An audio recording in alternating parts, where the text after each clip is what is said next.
All right, Here we we go. are recording. Okay, so Tom Hall, this should be really fun. I've really been looking forward to this. Not that I've not been looking forward to anybody else, obviously. That's actually quite. This is just one where I've had to kind of go, ooh, this should be fun about. This is actually quite funny. Do you know what the first time we met in third space? I don't know if you remember. I'm gonna be honest, Josh. Probably not.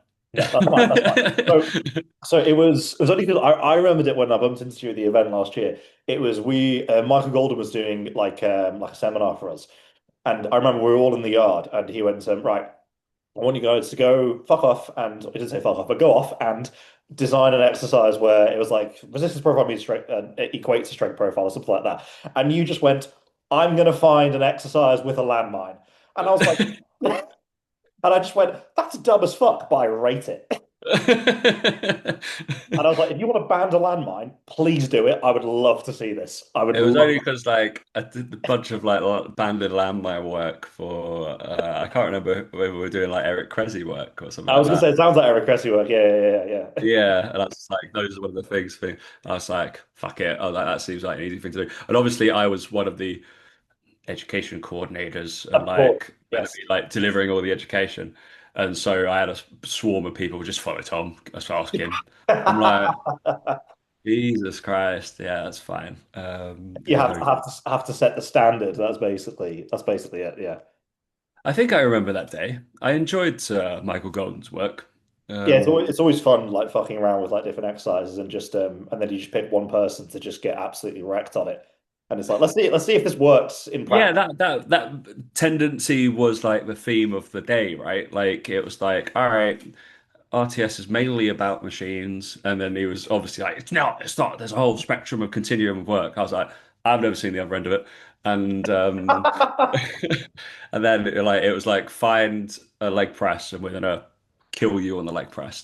Yeah. That's the main thing I took out of those. I'm obviously speaking out my ass as a biomechanist myself. Mate, I'm a simple creature of the gym. Like, if I find an exercise I like, I just go, right, who is ready to like take themselves to absolute failure on this and see if it actually lives up to the theoretical standard. Because sometimes it fucking doesn't. Sometimes like, yeah, that actually wasn't a very good idea at all, even though it makes sense on paper.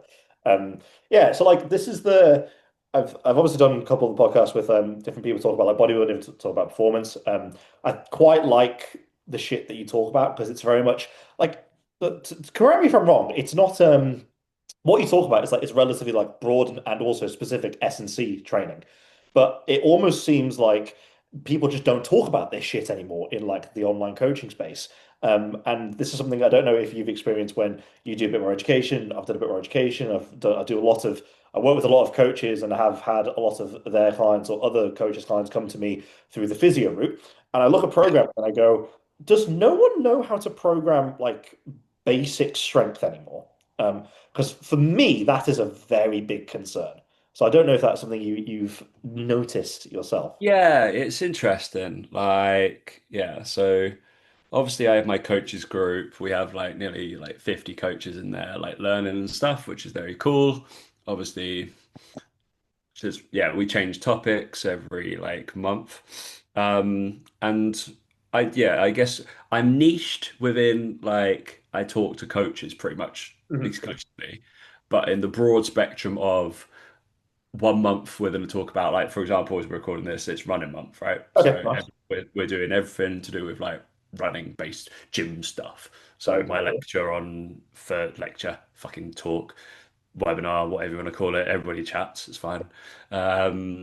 Is we're just doing a needs analysis of the 5K run.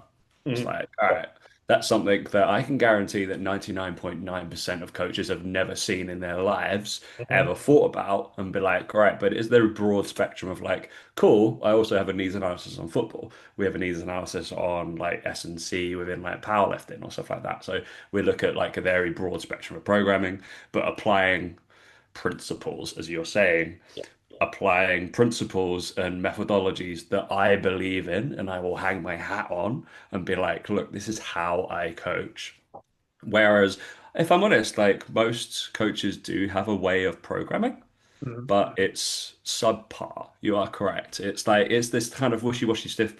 They've never. So the biggest one for me, and obviously I spent a lot of time, unfortunately, with a guy called Daniel Meek, and us training together as unfortunately best friends. We trained together pretty much 3 to 4 times a week for about 2 years, and we're both tiny, so nothing, none of it worked. And yeah, Your with credibility is just fucking gone for both of no, you no, it's fine. It's fine. I could drive the ball past him, so it's all good. Okay, so that is That's the main thing. As long as I'm powerful, we're all good. Yeah, but it's the one thing, and this is the whole premise of my business, right? Is experimentation. And I wrote about this the other day on something like of like this Aussie guy that I get annoyed with, but I also like. It's a weird one. Um, and it's like, all right, coaches don't just, they seem to get stuck in the program that they've always done, Mm. or they're always going to do, or that they always hand out.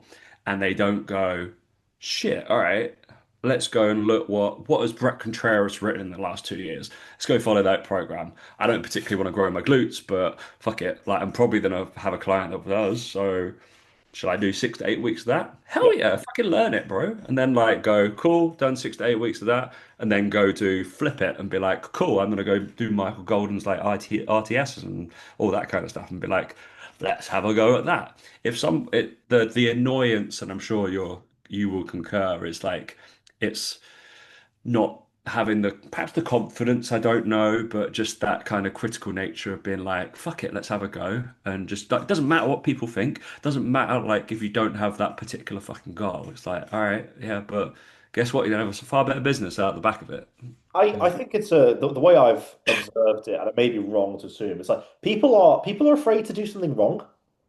It's Hmm. like I've done a lot of shit programs, like shit S&C program, like earlier on before I went down the bodybuilding rabbit hole like a little bit too much, after powerlifting, which is just that's on me. I don't really, and it was I still very much enjoyed it, but prior to that, like man, I did so many dumb things. Like fun, did get results, learned a lot. But like when GVT was a thing and like 531, like none of these programs are bad. Like they have their limitations. Some are definitely better than others. But I do personally think that, and this is also maybe for the younger coaches and people who are young to the gym, I do think you're like late teens, early 20s should just be about burying yourself in the gym with like dumb shit. Because like, A, you can recover from it. Like I wouldn't do GVT now. But like it's such a great time to like get your mate like, oh, back when you like, Men's Health magazines or bodybuilding.com or like some powerlifting program cover, like, mate, have you seen squat every day? Oh, let's fucking do it. Like, let's just see what happens. A month of squat every day. What's the worst that could happen? Obviously, some things could happen, but like you learn so much about how like you respond to certain programming as a result of that. Yeah. And I think now coaches are um again, they're not willing to take that experimentation. Maybe it's because like social media is a thing, and you don't want to post about it because there's going to be someone who kind of comments and goes, "Oh, that's stupid because Yeah, of I know this. more than this. I know more than you," and I'm like, okay, yeah, that's absolutely fine. Crack on. I still get that now, so I don't like it's never going to go away. Like it's genuinely you may want to do it anyway. So yeah, I do think maybe there's a little bit like just a bit of a hesitancy to go. I'm trying Brett Contreras' 8 week glute program because I'm gonna have clients down the line who probably want to grow fucking massive ass. Like, awesome, let's do that and see how it works. Yeah. And I do agree with that. The anecdote I kind of give for this I don't know if this is showing my age, but you will also know is I did like a seminar for another mentor a while back, and it was just on like programming, just training principles, like basic stuff, and it's like 50 coaches, right? And I said, who here has heard of Charles Poliquin? Not one hand went up. And like whether you agreed with his stuff or not, I was sat there like, oh my God, like I'm the old man in the room here. And I think it's like again, like regardless of what you think, like I think it is quite sad that we've got this new generation coaches who don't know who, like Charles Poliquin, Paul Chek, Eric Cressy, all these guys are, whether you agree with what they do or not. It's like these guys did help really pioneer a lot of like early training programs that have heavily influenced how you and I and Dan and other coaches have come to not only program but also communicate as well. Yeah.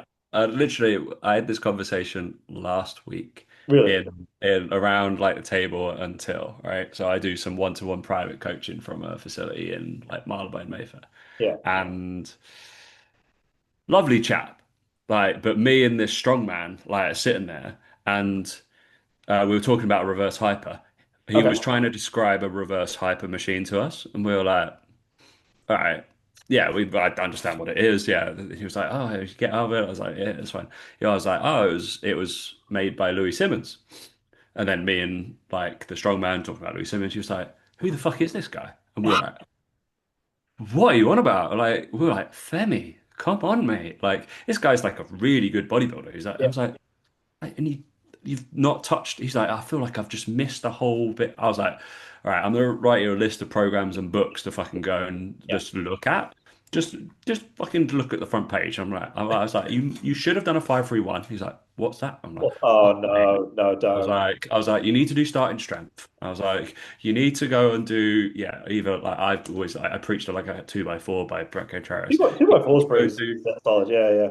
great. And then I was like, you need to go look at fucking Louis Simmons' work. I was like, if you're on gear, you're gonna love it. But yeah, but we were like, they've done a Netflix documentary about him and his gym. Like, go do it. Absolutely insane. But maybe it was a case, maybe it is, yeah, a case of like influencer stuff. And then we probably had to kind of go search for it more. It was harder to acquire that Harder information. to acquire, but then there was also these like what we would team as like these big cogs of like that part of the industry, right? I guess like Mike Boyle's one that's always going to be there, and like obviously Right, he's got well, his great example. Yep. and it's like, cool, I've learned a lot from him. There's there's certain things I feel like he's very salty about, but it's like, okay, cool. But it's his methodology, and it's like, cool, crack on. Like it was such a neat, cool experience when he trained us for like 2 hours and Yeah. like took us through a full session. I was fucked. And he had to go at me because he was like, you're gonna blow out your knees. I was like, no, fucking not, you did. We're fine. Yeah, but that was interesting. But yeah, go and like, dude, you talked about that squat every day. I was on my other screen and I was just like, the Smolov squat program was that's the squat every day one, right? I did it. I didn't do that one. It was when I was heavily invested in bodybuilding.com programs. A guy called Corey Gregory did like a bachelor. Yeah, yeah, Corey Gregory. Yeah, he's the guy that also he does like 400 meters of bodyweight lunges for like just a little bit of Yes, yes, I yeah. did. I also did that with a weighted vest. There was a 400-meter sprint run track by my flat, and I legitimately would train legs, walk home, and then get my weighted vest because it was on the way home. It was literally down, like 20-minute walk home, 5-minute walk to track, and I would do walking lunges, and I would probably then throw up and then just lie on the grass in the sun in summer. Honestly, like fucking, I loved that. Like, it was But really so fun. simple, right? So simple. Yeah, Like there's Jim Wendler's one. He's just like all of his stuff is very simple, and then yeah. there's a part of his accessory work is just grab a weighted vest, go do lunges, go do pull-ups, go do Push up, pull press-ups. up. Yeah, What yeah. the fuck do you have to do else? Why do you need to do anything else? Whereas obviously now we have to know exactly where my cuff is sitting on my distal part of my fucking penis, and it's like great, cool. This is where I start to fall apart. I detached from that probably just before starting the physio degree, and like this I never I don't like to shit on training systems too much, but when I again I go when I like something I go in on it because I don't want to kind of half-ass it. I want to kind of see what's it like to do this. And it was really literally right before this I had a client go, "How come you changed that?" And I was like, "Mate, I was doing rehab with people. It didn't fucking work." Like it objectively wasn't working for people. And I went, what if I just do this other stuff instead that I've known for years, or I've learned off other people, I learned a little bit more of like functional stuff, what do you want to call it? And I was like, that's working a bit better. Like that's having a much quicker response. And it's also having an impact on like strength and like pain and all these other things that people deal with on a daily basis. Maybe that's the thing I should focus on more. And then the other stuff can complement it down the line. There's nothing wrong with that. Like I still every now and then give clients an exercise with a cuff, or we do like resistance profile work. Very, very rarely, but it does get sprinkled in there. But for the most part, I've very much reverted back to just right. How can I get you just strong as fuck and moving better? Like as long as I get those two ticked, you'll tick a lot of boxes. And I think, and I know you did the lecture and the group about this. Like it's really it's lost on a lot of Gen Pop programming, and I think as much as coaches probably love the idea of starting out being a coach and training athletes and all this, you're probably going to work with Gen Pop. I quite like working with Gen Pop. I never, I did the whole thing where I was like, oh, I want to train with athletes and all this. And I'm kind of like, I actually kind of missed the 40-year-old blokes who I was training when I was in 2015 when I first started out. They were great to train. Like it was always fun doing that.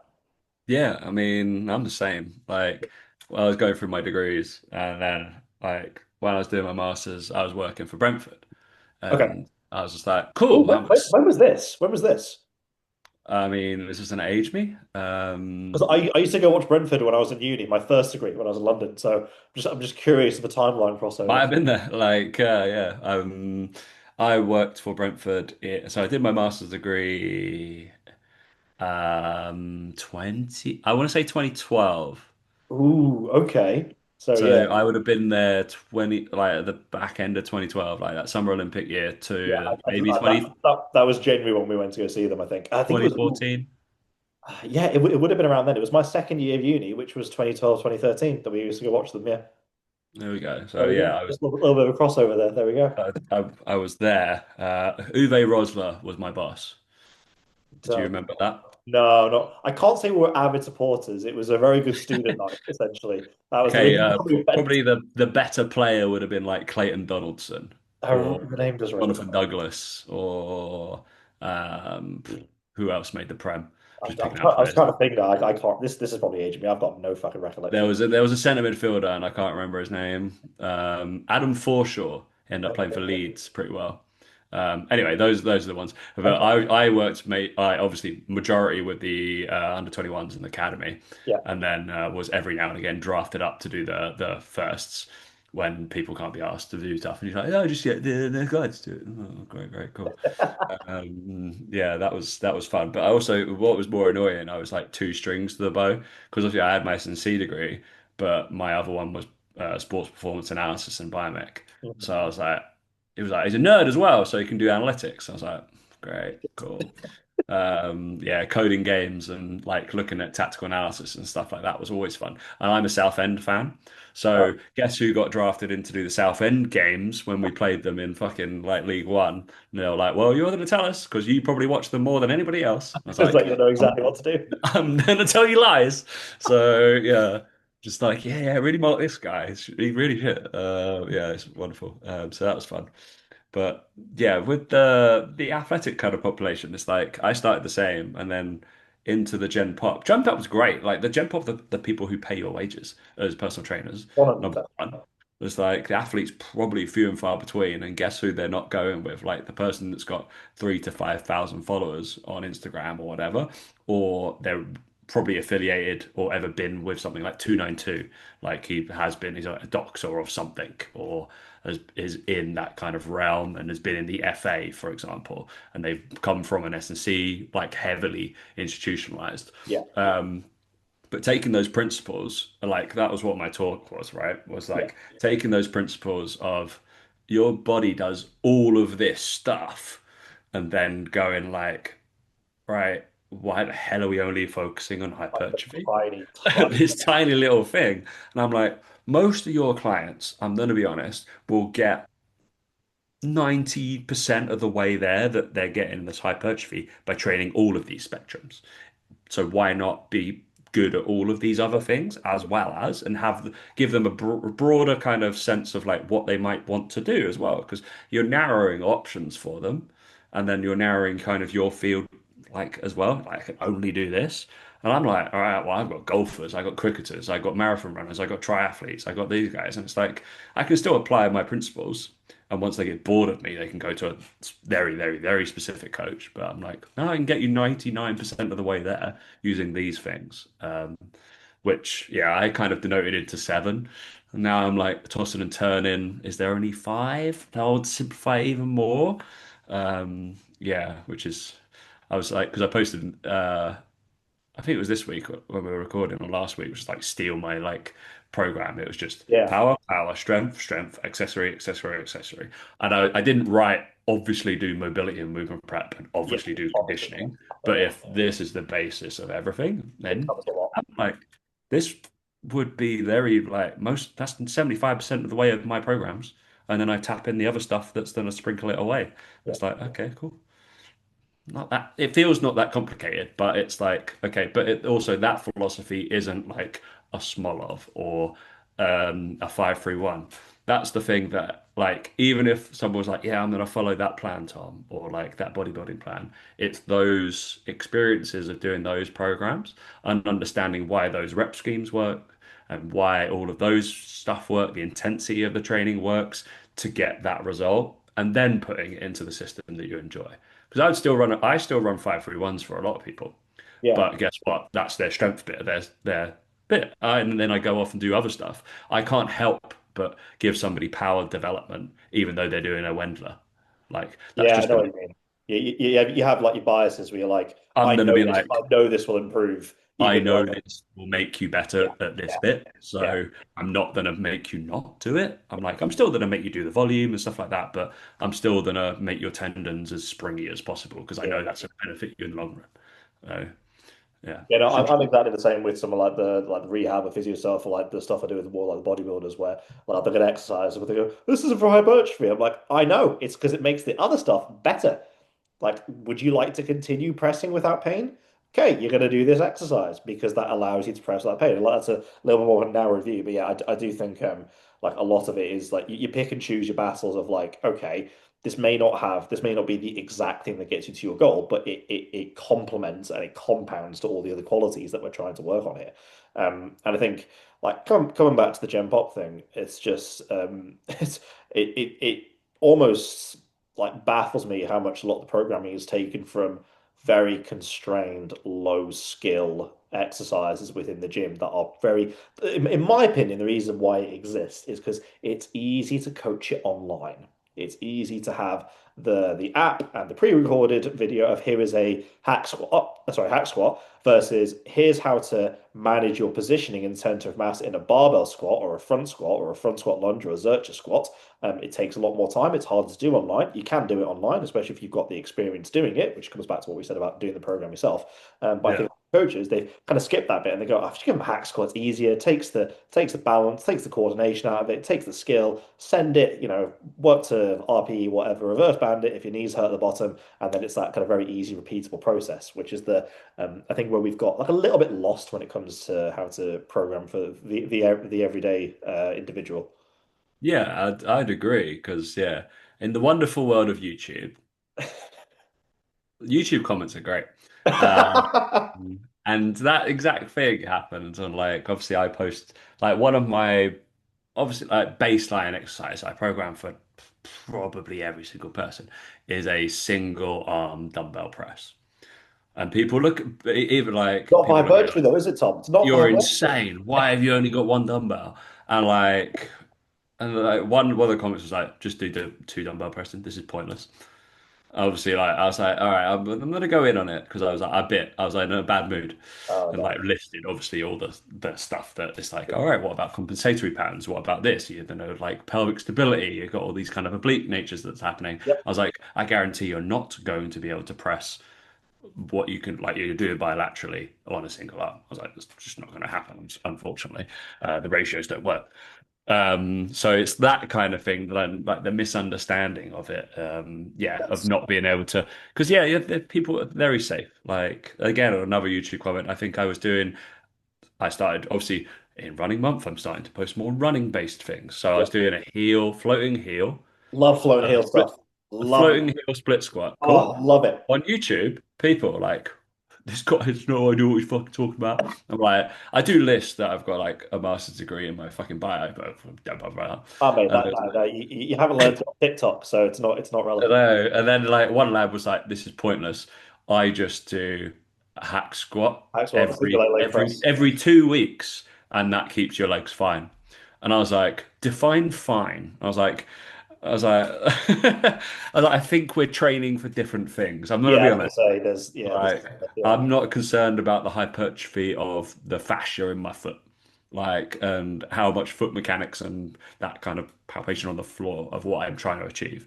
I was like, this isn't my like strength one exercise, believe it or not. No, I'm not doing it for that purpose. This isn't So, the only thing I do in the gym, by the way. I yeah, do other yeah. The words you use there, misunderstanding, like I kind of agree and disagree because sometimes I kind of go, are you misunderstanding or do you just not have any idea? Like, is it just like you don't have the ability to understand that there are other qualities to train? And like the pushback I've had for when some people go, "Oh, surely this isn't good for hypertrophy." I just go, "Well, do we really think hypertrophy is the only quality that we can train? Like, really? Like, are there not other things that we can focus on within the gym that have a positive impact to but hypertrophy, but also everything else?" And I do kind of, and I push back a little bit this when people go, "Oh, well, how does this work?" And I go, "Well, if you've never been shown it, then I wouldn't expect you to really understand to start off with. Like, you need to go through it, really."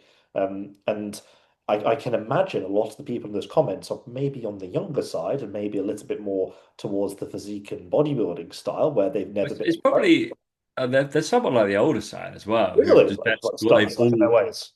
they've always done, so therefore it is correct. But And I want to be like, well, if you look like a sack of shit, so it's probably not not the thing that's correct, is it? Like that's unfortunate, but yeah, it can. It's the critical thinking nature of it. It's like I literally on the front of like some of my lectures, I'm just like always ask why. I was like, yeah, I want you to be curious and not judgmental about everything in life and exercise in particular. It's just like that's a fucking Ted Lasso quote. And I I'm love like, it. be Love it. curious, Curious, not not judgmental. judgmental. Yeah, And it's love it. like, yeah, ask why that person's doing that instead of going, I don't do like that. That's fucking bullshit. Like your way, like if there's a plausibility of like what they're doing. I used to be that ranty person who just like these footballers. Obviously, I look at footballers like their training styles and like this guy's got, but I don't know context. I'm looking from like a window of Absolutely. like You've this is seen the the thing. snapshot. Yeah. Yeah, I'm looking at, it's like, and I always very, like, if I do a review of an exercise, I was like, in this exercise, this looks like a sack of shit, but I don't know context. Yeah. It could be because of something else or blah, blah, blah, blah, blah, blah, blah. And I always try to give the benefit of the doubt. But yeah. I posted a story the other day, which probably got one of the most interactions I've had for a while, which is my little claim to fame, which was I posted myself doing like it was like a leg exercise, like a single leg exercise. Might have been a bit of floating heel split squat, I can't remember. And I was like, people will watch me do this.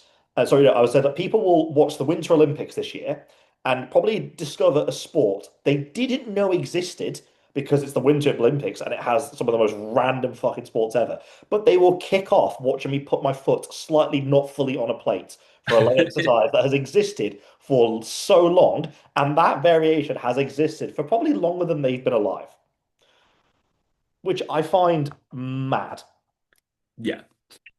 Yeah, that's like during the Winter Olympics. Yeah, that was the case as well. Like putting that into perspective, I bet those people do some nutty Oh shit, God, yeah.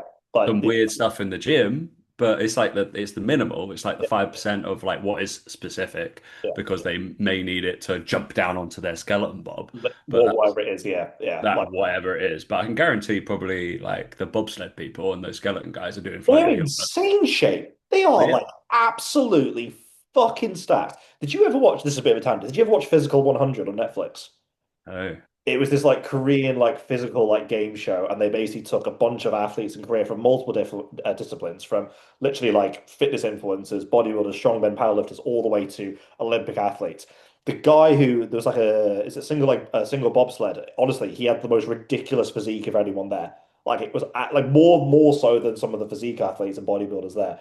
And like yeah. I watched that going, shit, I've gone into the wrong discipline. Like it's absolutely mental, like how That stacked some athletes are. Yeah, because the British people, we had Ben something. He's like this 41-year-old Yeah, ex-GB sprinter, yeah, and then Ashley Nelson yeah, was one of the girls that was doing it, ex 400 meter sprinter, or yeah. they're probably still competing in Princess certain, man, and they're princess. just like it's the same application. They've just got boom, boom, Yeah, but they've been training for power, yeah, strength, like giant legs, all this kind of stuff. And it's like, okay, take those apart. But those are the things that, yeah, I like to try and quiz my coaches and be like, what do you think their training looks like yeah, to achieve this sport? Like, do you think it is like chest one, chest two, yeah. upper chest one, Let's upper chest two, reverse engineer it. Yeah, tricep one, tricep two? It's not that program, is it? That doesn't achieve this. So, what do you think they need and qualities yeah, to achieve this? Because that's the whole, like, I think we lose track of perhaps with the coaches. It's like, right, for my perspective, a lot of time is the gym is there as an accessory to make you yeah, better at the thing yeah. that you like doing Yeah, absolutely. outside. like whatever your thing is. Yeah, if you want to just be really good at the gym, like Hyrox, then absolutely fine. Yeah, That's cool. That's the goal. We will center it around there. But I believe I have a lot of coaches who I posted a story, like a client like story about the guy called Sam who ex-competitive bodybuilder, but came to me after he was 30, 31. He was like, I'm bored of this shit. I want to play yeah, football again. yeah. Like, I want to play football, but I don't know how to get myself in that shape again or like do it. So cool. We broke down everything and we left. I was like, it's a bit different, isn't it? And he's like, yeah.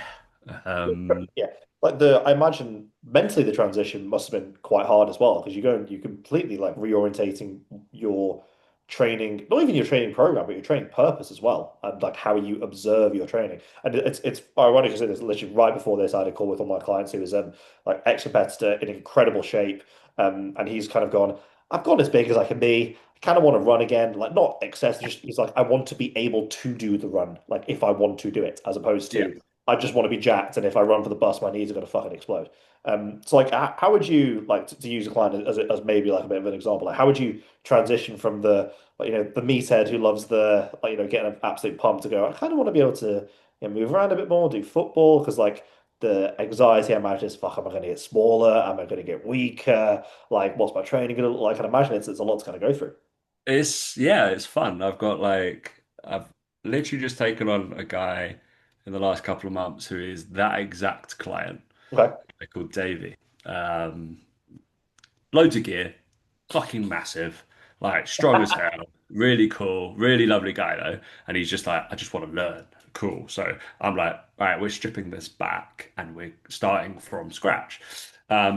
He's deeply uncoordinated, which is one of the things that bodybuilders, people who are very good at the gym, Yeah. tend to be not so fantastic at Outside sport. the gym. Yeah. Yeah. That's Exactly. the unfortunate case because he was like he said it on a call and he was like in front of like 10 of the guys. He was like, Tom, like one of his questions was like, why am I so shit at the fucking hopscotch thing that you've given me? I gave him a game. I gave him hopscotch as a learning mechanism. I was like, you're gonna video yourself doing hopscotch for me. He was like, why am I so shit at it? I was like, did you play any sports as a kid? He was like, nah. He's like, mum wouldn't let me. I was like, unfortunately, I Oh, think there you that's go. probably it. Like, you didn't learn those qualities of how to react to a stimulus and all this kind of stuff. So Dead I would principle, strip man. Yeah. that back. So I think it's always a case of don't change everything, but change something. And it's like, cool, I'm sticking to my principles. I'm like, you come to me for this is how I program. Cool. This is how I program. It's fine. But one of the days is very much lent into him. It's like lift some heavy tin, like just normal basic fucking. He's barbell pressing, he's Yeah. doing incline press, he's doing pull-ups, he's doing just like some fucking reverse lunges, and that's about it. Like that's fine. And he's like, he really enjoys that day, if he's honest. But then the other days are going to be a little bit more. I think what some people don't realize is learning new stuff is very neurally demanding, and they get Tiring. very tired Yeah. very quickly. They're like, I haven't lifted anything. I'm like, but you're learning, right? So that's it's one of the highest things of recoverability from is learning new skill. Hence why number one, when you switch programs, it's like, okay, yeah, you're tired from different stimulus and you're getting that, but you're also mentally tired because you've had to think Yeah. about what you're doing is a different one. So being aware of that is big. Hence why that those like simple days sit in there because he's learning, then he needs something simple. Learning something simple. I think that is something that they need to be able to come off with. And then thinking about the training volume, and he was like, I can train every day. I was like, you're not gonna. No, you can't. It's like program at the mo I do program some people for 6 days a week, but I'm Okay. like, yeah, like I would rather them not, if I'm Yeah. really honest. I'm like, I'd rather, oh, I think, I'd rather them go do something else. I'm like, go to a class. I was like, you have my permission to go to Barry's and go Oh. just do, as long as you, yeah, it's shit, yes. But if you're a coach and you go, it can be quite fun. You can go with like I go with my wife like Yeah. to some of these classes every other week or so because it's like a little social, like there's always a couple element on it, pairing, stuff like that. So Yeah. I would encourage them to do those things and like relinquish some control Yeah. as they probably had a lot of control into that. But yeah, I would start with that. I do a graded continuum of plyometric work. Yep. So they would start at the bottom, unfortunately. Like And they little start hops, I imagine, just like very light work, just getting in. they're low amplitude like hops and like fucking pogos. So you got Yeah, right at the bottom is a phase that we just do like force absorption phase. So it's yeah, like it's just learning how to land because never they've done been it. stuck in a split squat. Or they do a hat squat. They've been stuck in a hat squat, like a leg press, a leg extension for the last 5 years of their life. And they haven't moved outside that world. And it's like, shit, all right, all your body's moving and stuff. Okay, so they've got to even that learning mechanism done. And but also they've got probably got tendon thickness, but they've got no elastin. Yeah, It's like, cool, all right, they're going to be very clunky. So starting to learn that would be number one. And then not much else changes. There's not like super crazy exercises or anything. I wouldn't say my programming has, to me, it doesn't have super crazy exercises. I don't think it has some, simplified. like 20% of it starts to be very specific to that person, that sport and stuff like that. The rest of it is like the foundations that we talked about. And it's like, okay, that's gonna be fine. But they will start with that in a GPP phase. Mm-hmm. Everybody walks in to my programming in GPP. Yeah, I'm like, I don't care what you've done before, but I'm going to get you globally okay. yeah, And we're going to move from that. And if anybody doesn't know that, it's general physical preparedness. yeah. And you're going to look at every quality your body kind of does for what you want to do. We're going to train it Yeah. and we're going to try to train it. And it is inherently a shit ton of volume. It's because it's just Broad spectrum coaching, basically. Yeah, correct. I'm just like, look, we're going to cast our net so wide that I'm going to find some weaknesses, possibly, and be like, boom, boom, boom, boom, boom, boom. And then we can start to get specific. I think there could be two ends of what coaches probably do normally is either they go too specific too early and like, we all see it. You've got I create you a perfect tailored program, which is specific to you that a snowflake's only ever seen. It's like bullshit. Fuck off. If you're doing that for every single person, you don't know what result it brings. It's like, it's like that doesn't exist, okay? So unfortunately, you have to fit a system into to get that result. As far as I'm concerned, I'm like, if you made I put it in perspective of a recipe. It's like if I play yeah. with a recipe all the time, I'm going to get a different result each time. Yeah, So yeah. The analogy for cooking I use quite a lot for programming. It's a very common analogy when it comes to strength training. From what I've seen, is like there's different recipes. Where have you learned the recipe from? Some people have lived in the country. Some people learned from their parents. All these types of things. It's a very good analogy for programming, I think. yeah, and then I had it's what's his face from Steve from CFFC came on, one of my guys, and then he was like, and in the analogy of coaches need to experience, he was like, be the cook first. Yeah, He was like, follow the fucking recipe and do it, and be like, be the cook, be the cook, be the cook. Then you be the chef. yeah, Then you can start to change and put the different little herbs in, but you've understood what kind of works and what works. And then you're like, oh, what works for you and what works for your client? And it's like, but you've done like the meat and potatoes work kind of thing. yeah. My mate actually, who's PT in London, who's done a lot of work with again works with Gen Pop clients, but done a lot of like strength and conditioning work. He gives a very good analogy, which is you'll rarely see Michelin star chefs use like a scale. They know it's roughly about this amount, this amount. They know it's about this time. It's starting to look about right. Yep, that's it. And then it's become. But they've spent that time, like you said, being the Yeah. cook first and go right. This is the formula. We're going to run this formula into the ground until we know what we need to change it for the particular person. So yeah, I fully agree with that. Yeah. Yeah, I would say so. And then, yeah, for him, he's on GPP. And now we've just gone into so different qualities I start to look at. So it's first of all, he's like if they're coming from a bodybuilding background, they're introducing plyometric work and training GPP. That's probably Yeah. the first 4 to 6 weeks. After that, we introduce isometric work because they won't have done barely any ever. So I'm like, cool, we're still going to keep those plyometrics in, but I'm replacing the GPP with pauses. Mm. And we'll do a heavy amount of pause work just to get them under load. And we'll still do the big things like they might trap bar deadlift or same. I've got nothing against the normal barbell. Let's put Yeah. that like fine. I'll back squat people, it's fine. I just tend not to. I was like, I just may do front squats or stuff like that. I Yeah, don't agree with the whole I only front squat instead of back squat. It's like, yeah, but you can lift more load when you back squat, so I'm gonna get more fucking net change of my butt and my hip through that. The front squat is far more metabolically challenging. You can feel it. but yeah, You're gassed. Like yeah, I'm hindered by my ability to keep my torso high, yeah. like instead of my legs driving. So I never get that argument that much. And I'm just like, all right, it's apples and like oranges, right? So they go through a pause phase normally of some sort, because I know what's the quality they're probably going to get out of it. Yeah. And then we start talking about what events and stuff they want to do, or whether they want to train for a specific thing. Because by the end of like that's 8 to 12 weeks into my coaching, Yeah. and the chances are then we're going through testing. So Davey's ramping up to testing at the end of this month. So he goes for a 2 week block, and pretty much we'll have 4 to 5 testing days, and we'll test everything. We'd have 12 different tests, Okay. but it's like exciting, right? It's like, oh shit. Like most people find that exciting. Yeah. Yeah. Some people find it very, very intimidating. Um, but it's mostly guys who don't do it. And so in my group, for example, it's mainly girls who do the tests and Right. guys do not. Because girls see it as like a thing to, this is an interesting thing. So girls see it as a thing to like measure themselves, they want to get better, but they also like talk to each other about whatever. Guys see it as like direct competition and why am I so shit?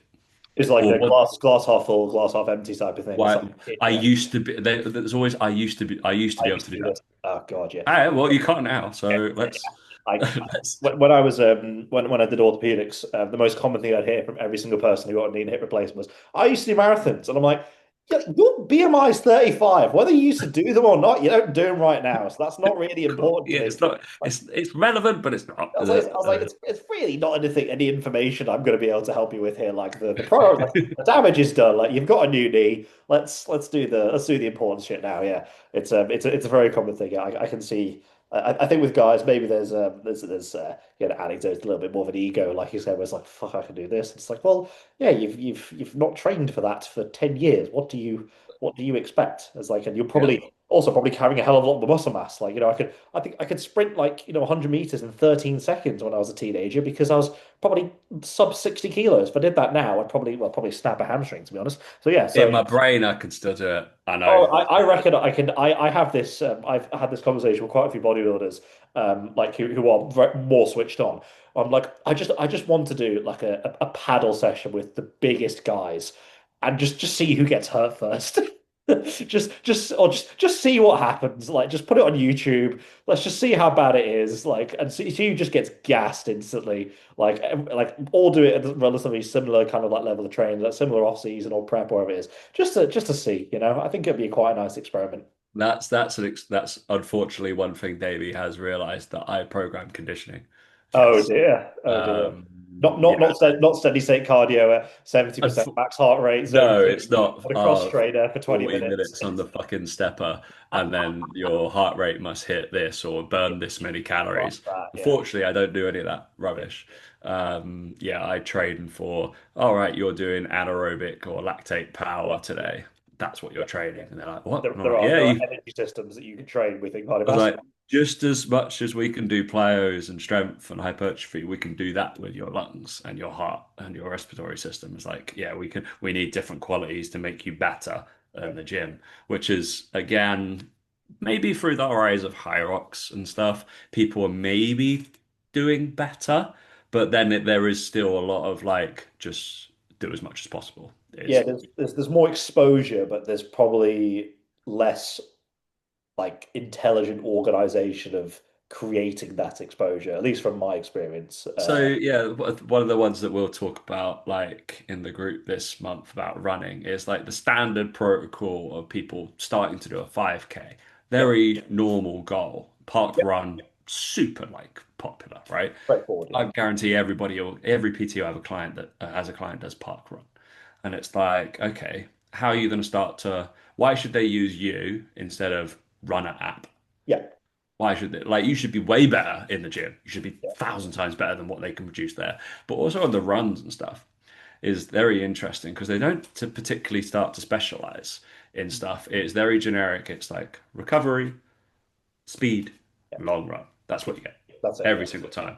You'll get gradually better, guarantee it. yeah, Guarantee it. But there'll be a point where you're like, okay, do you want to get faster? We're going to lose that recovery run and you yeah, do two speed runs. yeah, Because just like you did in the gym, if you want to get better bench press, you have to start doing it probably 2 or 3 times a week.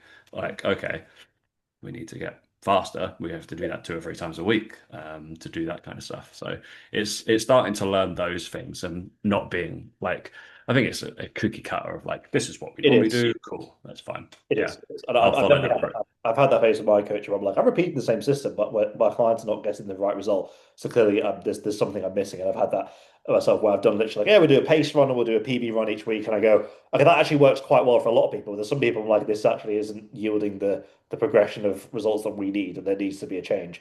And I think people are quite bad at doing that. They kind of go, this is the thing that works. Let's repeat the thing that works. So it's no, actually, there's other things that we can try and experiment, and that's what coaching is for. The one thing I'd be Yeah. interested to know with you, and I'm pretty sure I probably know your answer on this, is what I have seen within the way this is more within physio and rehab, but I will guarantee it's similar for more like strength training. Is do runners just chronically just like not train heavy in the fucking gym at all? Like, because it's just I don't see much like strong work from runners, which they need to do because they think, oh, I'm just running. It's like, yeah, but like that has such a massive carryover to your ability to run further and just be stronger. So I don't know if you've seen this. Yeah, yeah, it's one of my massive bugbears. Unfortunately, this is where I'll take a shot at you. Okay. Systemically, it comes from I, physiotherapists. I, I would this is the exactly where I found it. Is exactly the issue I had in MSK. Yeah. It was let's do like a bodyweight calf raise. I'm like this running like 60 kilometers a week. Like how Yeah. is that single leg calf raise an effective Like rehab he's tool? how many contacts he's had where he's Yeah, put his foot down on the like floor during the amount yeah. of force going through this guy's leg every yeah. So this is I'm the like I it's pushed back but a lot of this. the Yeah. perspective of like, all right, your Achilles tendon takes what is it? Anywhere from up to sprinting is like 13 to 15 times your Is body it weight. 9 times when you're running of your body weight or something like that? Five I'm times? literally writing this lecture today, Oh, so I yeah, can look at okay, perfect. it. I was like, oh, well, I did obviously write the knees analysis on it. I can't remember where the source was from, but it I comes don't know what I'm not up to date with the numerics, I'm afraid, which is a because I shame. was like, stress stuff, joint actions. Yeah, Achilles tendon and ankle complex may take 5 to 13 times 5 to 13. Yeah, under different loads. Obviously, sprinting is the high thing, but little jog, yeah, 5. yeah, And then like obviously your lower limb, like your lower leg limb, whatever it be, like soleus calf stuff can be a gentle like 3 times body weight. But yeah. still, like I'm a 90 kilo guy. That's quite a lot of Challenge. fucking load through fucking my calf on just 270 kilos that my calf takes every single time I step.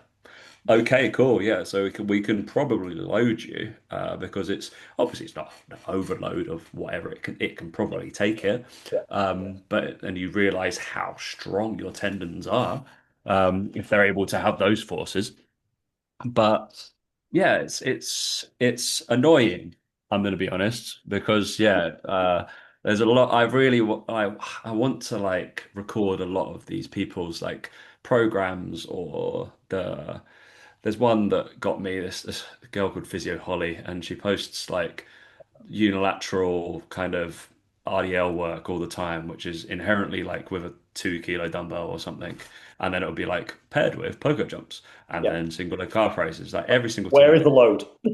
And I'm like, there's no load. Yeah, None of this stuff is gonna have enough stimulus to make any tissue change, which is what we're trying to do when we train, strength train.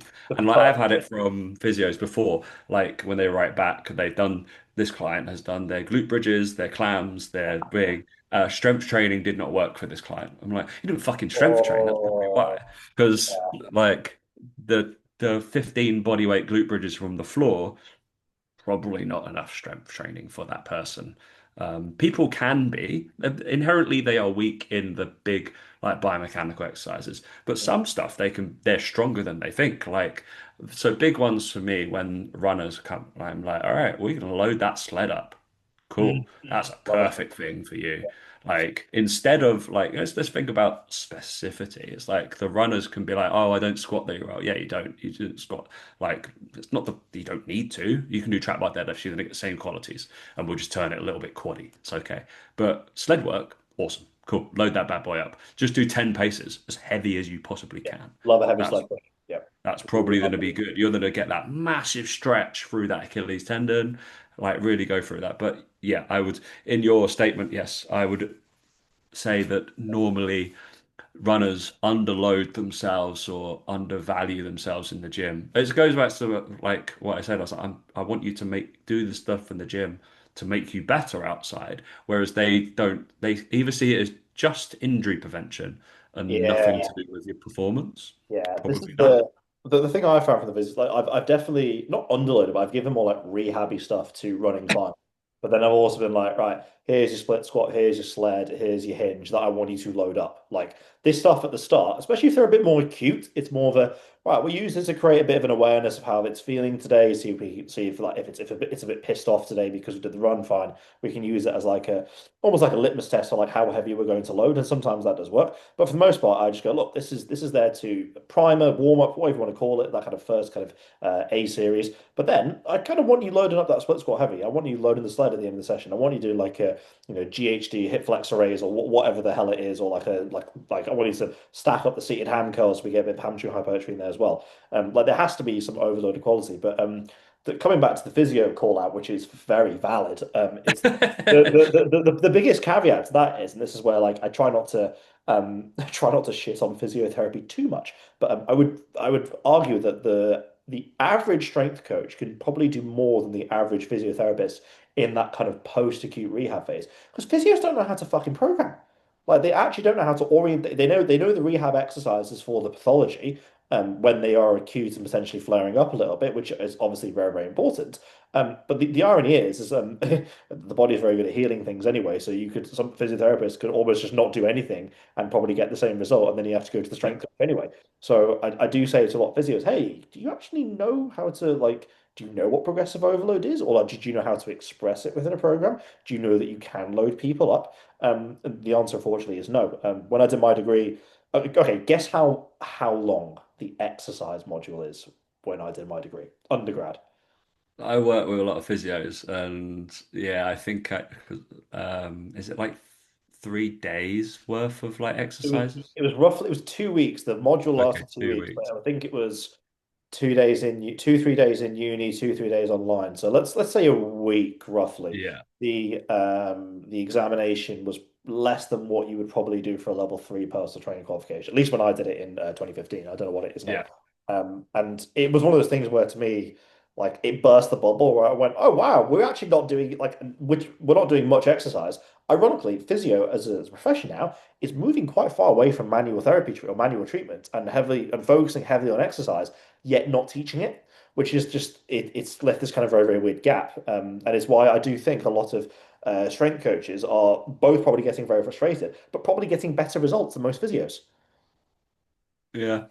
But then but all physios call themselves performance coaches now. I don't, And yeah, I never understood that either. It's yeah, because they've got off and done their CSCS. yeah, or they'll do like a rehab program and they'll give them the same like Soleus isometric exercise. They'll film their client like shaking and they're like, "Oh my God, we're working on the ACL." And I'm just like, you just put them in a really awkward position in an isometric and a yielding position. Like obviously they're going to shake.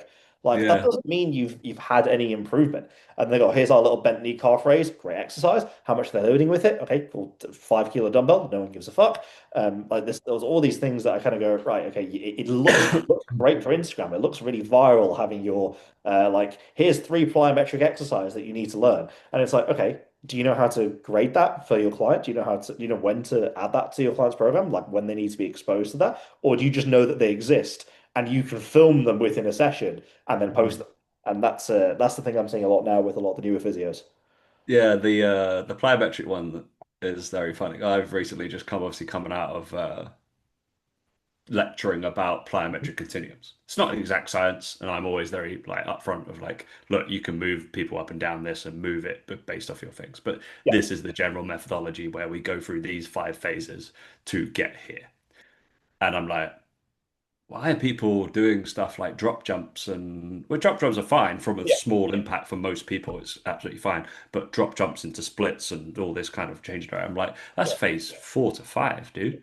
I'm like, I hope that you've learnt and taught them how to do stuff because yeah, they might get away with it, and but yeah, there could be something that's going to be injury-ish in the future because they haven't learnt to land very well and they're juddering and something's going to snap because you haven't loaded that tendon into being able to land or that kind of muscle to be able to take that contractile kind of force, which is, yeah, it comes down to it's almost like it's not the physio's fault, which is always like it's not your fault, but I yes, think you should have, much like I want personal trainers to go out and be like, I want you to go and learn, yeah. do, It's your train. responsibility to learn. It may not be your fault, but it should be. Yeah, Like the gym is most physio clinics have a gym next to them or is attached to, that do not get used. That and barely. like, and you're like, okay, yeah, let's teach them how to do that. And you've got this level of trust from the client as well, which they presume you know more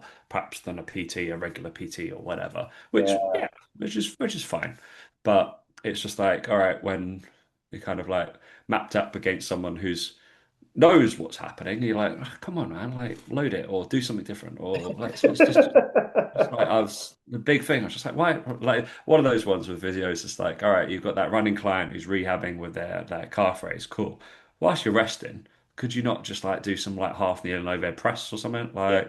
Like just get them globe again. Like falls back to what I say with the general pop. Get them globally stronger. Mm. Cool. All right, let's do that.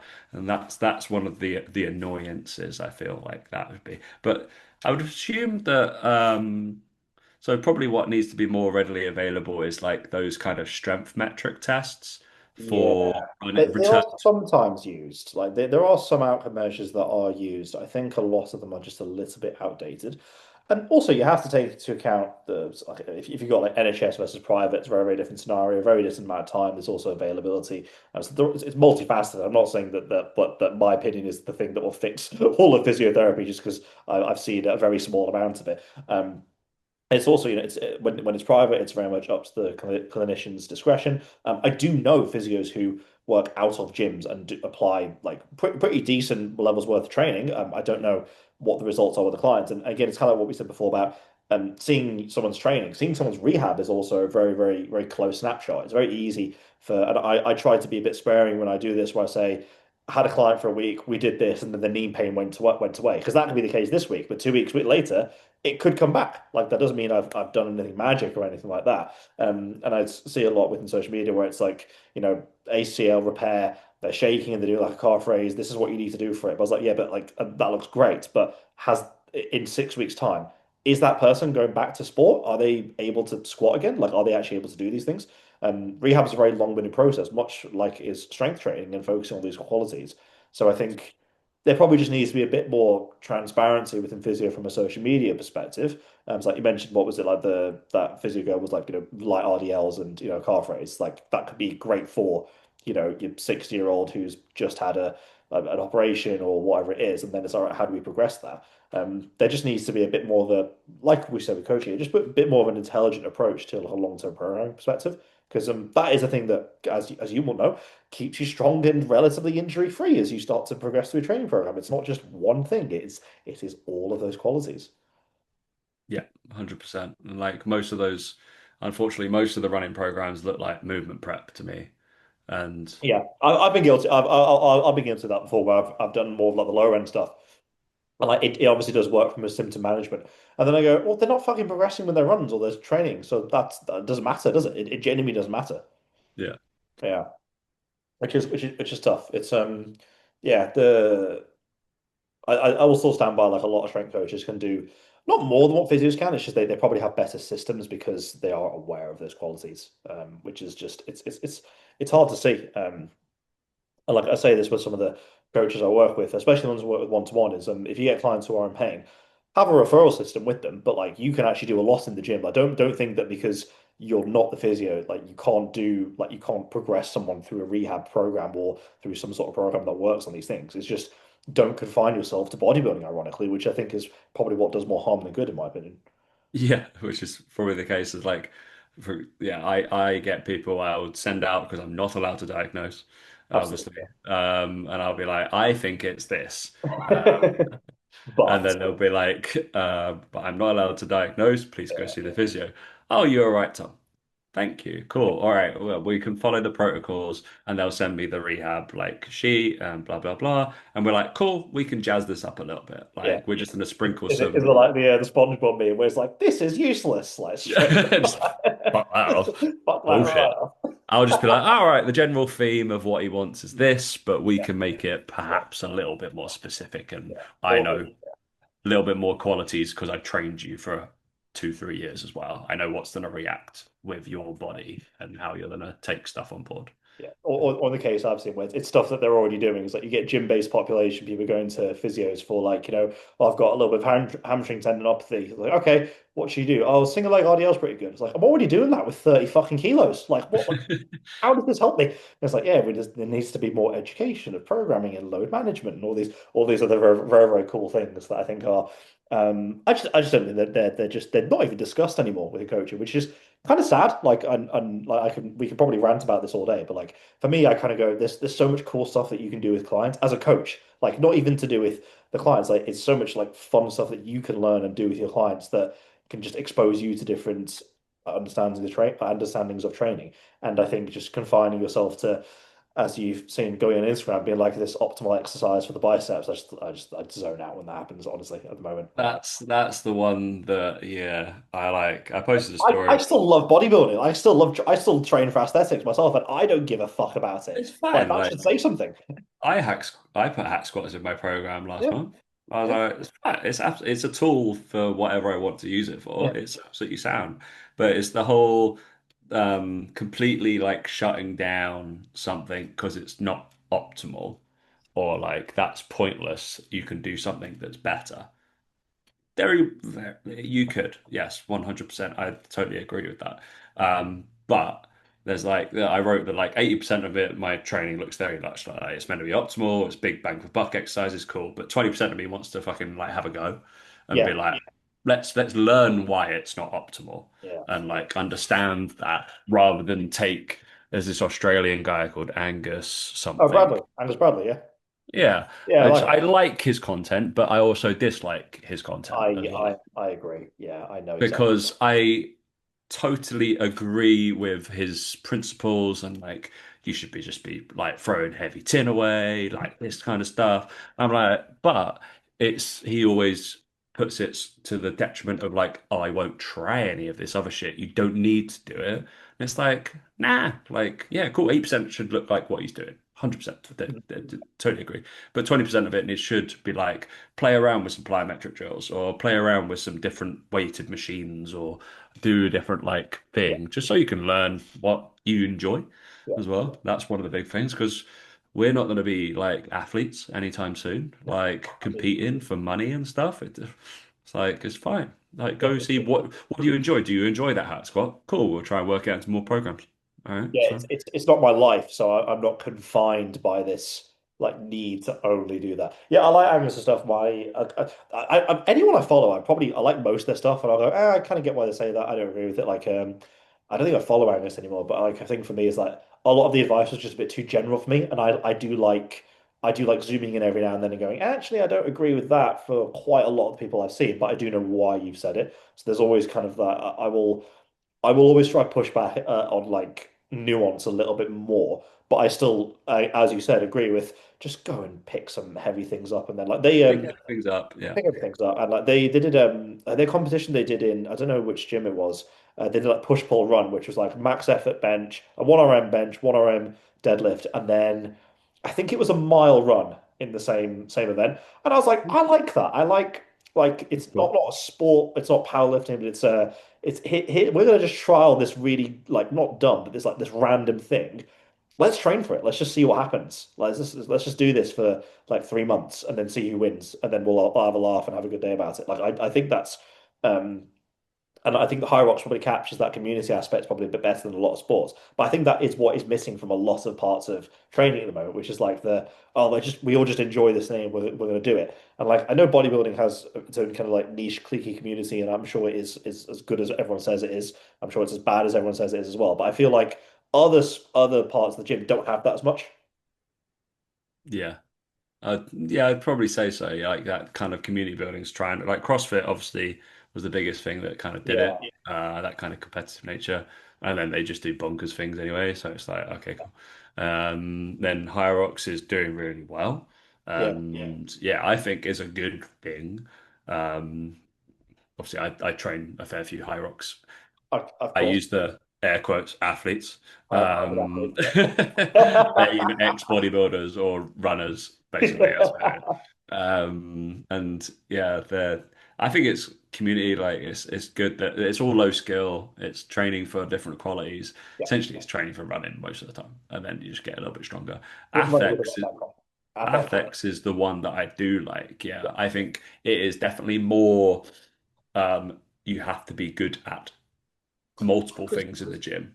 Is Athex, is it you get like two or three strength? Is it like a deadlift, push, jerk, or does it change? I can't remember if So how it it goes. changes each year. So they Okay. have like this is the Athex for the year, which is quite Okay. cool. I like that. I had two people compete in Jan, Okay. and yeah, it's quite cool because like the first bit is like a mini timed powerlifting meet, as Yeah. basically I took it. And I what like we said, like go do. I was training a lot of powerlifters, so I went and did some powerlifting meets for like 2 years. Yeah. I was like, so I know how to prep you for that. I was like, I know how to get you this. So you got like 18 minutes, basically. You got 6 minutes, 6 minutes, 6 minutes Yeah. to do a 1 RM overhead press, a 3 RM back squat, and then a 5 RM deadlift. Cool. Okay. Right. And trying to peak for all of those is very tough because Yeah. obviously in powerlifting, I'm only doing singles, but I've got more time to rest between lifts and kind of warm up and prep. And what is my whole event's going to take an hour and a half to do all those big lifts, whereas Yeah. you've got 18 minutes to try and That's hit your right. max to get the biggest score. Then you have a little break, and then you go into this year was it was, I think it was rowing and running. So you got an assault runner and just a rower there, Okay. and it's just you do. It was like Alpha. one k and like 750 meters on one of them and stuff like that, and you just go backwards and forwards as much as you can do in like 24 minutes, and then you've got this WOD basically. You've Yeah. just got like a circuit class going on, and you just get as many rounds in as possible.